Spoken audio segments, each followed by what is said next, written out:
ನಾನು ಕೇಳ್ತೀನಿ, ಮಣ್ಣಿನ ಮಕ್ಕಳಿಗೆ, ರೈತರ ಮಕ್ಕಳಿಗೆ, ರೈತರ ಪ್ರತಿನಿಧಿಗಳಿಗೆ ಇಷ್ಟೊಂದು ಅನ್ಯಾಯ ಆಗ್ತಾ ಇದೆಯಲ್ಲ, ಅನ್ಯಾಯ ಆಗ್ತಾ ಇದೆಯಲ್ಲ ಮಿಸ್ಟರ್ ದೇವೇಗೌಡ್ರೆ, ಯಾವತ್ತಾರು ಕೇಳಿದ್ದೀರೇನ್ರಿ? ಯಾವತ್ತಾರು ಕೇಳಿದ್ದೀರೇನ್ರಿ? ಕುಮಾರಸ್ವಾಮಿ ಮಂತ್ರಿ ಆಗಿದ್ದೀಯಲ್ಲಪ್ಪ, ಯಾವತ್ತಾರು ಕೇಳಿದ್ದೀಯ? ಕೇಳಿಲ್ಲ. ಮೇಕೆದಾಟು ಯೋಜನೆಗೆ ಏನ್ ಚನ್ನಪಟ್ಟಣದಲ್ಲಿ ಹೇಳುದು ಅನುಮತಿ ಕೊಡಿಸ್ಬಿಡ್ತೀನಿ ನಾನು ಅಂತ. ಕೊಡಿಸಿ, ಹಾಗಾದ್ರೆ ಕೊಡಿಸಿ. ನಮಗೆ ಬೇಕಾರೋದು ಬೆಂಗಳೂರು ನಗರಕ್ಕೆ ನೀರು ಬೇಕು, ಬೆಂಗಳೂರು ಜನರಿಗೆ ನೀರು ಬೇಕು, ಬ್ಯಾಲೆನ್ಸಿಂಗ್ ರಿಸರ್ವಾಯರ್ ಕಟ್ಟಬೇಕು. ಕೊಡ್ಲಿಲ್ಲ. ಆಮೇಲೆ ಮಹದಾಯಿ ಯೋಜನೆಗೆ ಎನ್ವೈರನ್ಮೆಂಟಲ್ ಕ್ಲಿಯರೆನ್ಸ್ ಬೇಕು, ಇವತ್ತವರು ಕೊಡಿಸ್ಲಿಲ್ಲ. ಏನ್ ದೇವೇಗೌಡರು ಕರ್ನಾಟಕಕ್ಕೆ ಅನ್ಯಾಯ ಆಗಲಿಕ್ಕೆ ಬಿಡಲ್ಲ. ಇವತ್ತು ನಬಾರ್ಡ್ ಹೋದ ವರ್ಷ ರೈತರ ಮಗ ಅಂತ ಹೇಳ್ಕತ್ತೀರಿ. ಹೋದ ವರ್ಷ 5,600 ಕೋಟಿ ರೂಪಾಯಿಗಳನ್ನ ನಬಾರ್ಡ್ ರೀಫೈನಾನ್ಸ್ ಮಾಡಿತ್ತು ಕರ್ನಾಟಕದ ರೈತರಿಗೆ. ಈ ವರ್ಷ ಅದು 2,340 ಕೋಟಿ ರೂಪಾಯಿ ಆಗಿದೆ.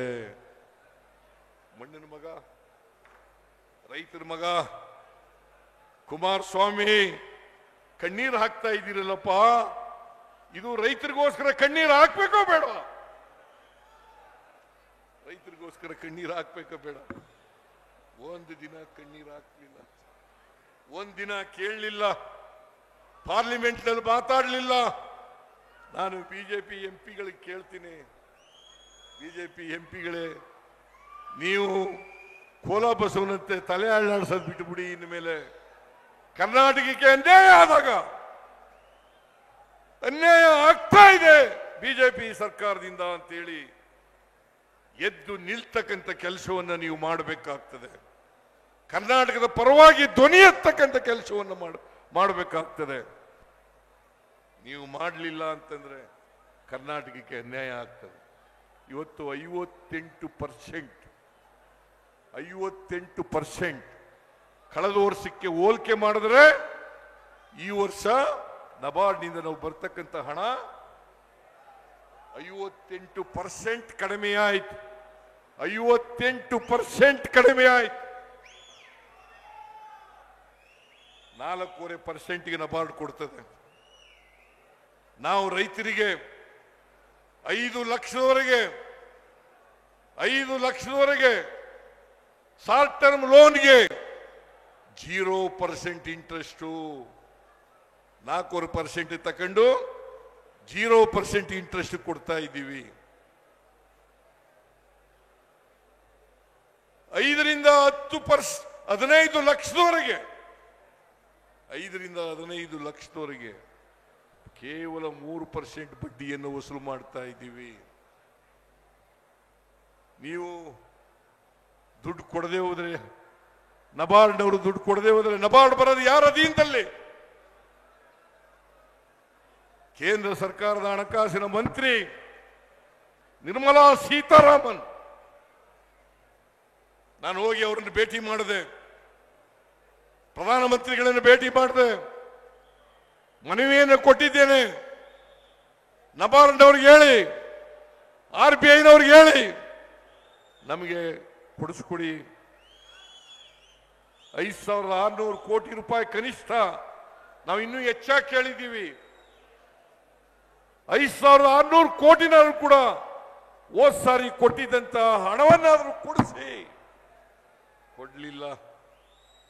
ಕೊಡ್ಲಿಲ್ಲ.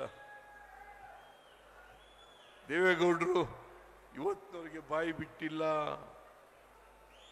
ಇದು ರೈತರಿಗೆ ಮಾಡ್ತಕ್ಕಂಥದ್ದು ಅನ್ಯಾಯ ಅಲ್ವಾ? ರೈತರಿಗೆ ಮಾಡ್ತಕ್ಕಂಥ ದ್ರೋಹ ಅಲ್ವಾ? ಇದನ್ನ ಕೇಳಿದ್ರೆ ನಾವು ಭಾರತೀಯ ಜನತಾ ಪಕ್ಷಕ್ಕೆ ಅಟ್ಯಾಕ್ ಮಾಡ್ತೀವಿ, JDSಗೆ ಅಟ್ಯಾಕ್ ಮಾಡ್ತೀವಿ. ಸಿದ್ದರಾಮಯ್ಯ ವಿನಾಕಾರಣ ಬಿಜೆಪಿಗೆ JDSಗೆ ಟೀಕೆ ಮಾಡ್ತಾರೆ. ಇದು ಟೀಕೆ ಅಲ್ಲ, ನಮ್ಮ ಕರ್ನಾಟಕಕ್ಕೆ ಆಗ್ತಕ್ಕಂಥ ಅನ್ಯಾಯವನ್ನ ಸರಿಪಡಿಸಿ ನಮ್ಮ ಲೋಕಸಭಾ ಸದಸ್ಯರಿಗೂ ಕೂಡ ಹೇಳ್ತೀನಿ, ಬಿಜೆಪಿ ಲೋಕಸಭಾ ಸದಸ್ಯರಿಗೂ ಹೇಳ್ತೀನಿ, JDS ಲೋಕಸಭಾ ಸದಸ್ಯರಿಗೂ ಹೇಳ್ತೀನಿ, ನೀವೆಲ್ಲರೂ ಸೇರಿ ಕರ್ನಾಟಕಕ್ಕೆ ಆಗಿರ್ತಕ್ಕಂಥ ಅನ್ಯಾಯವನ್ನ ಸರಿಪಡಿಸಿ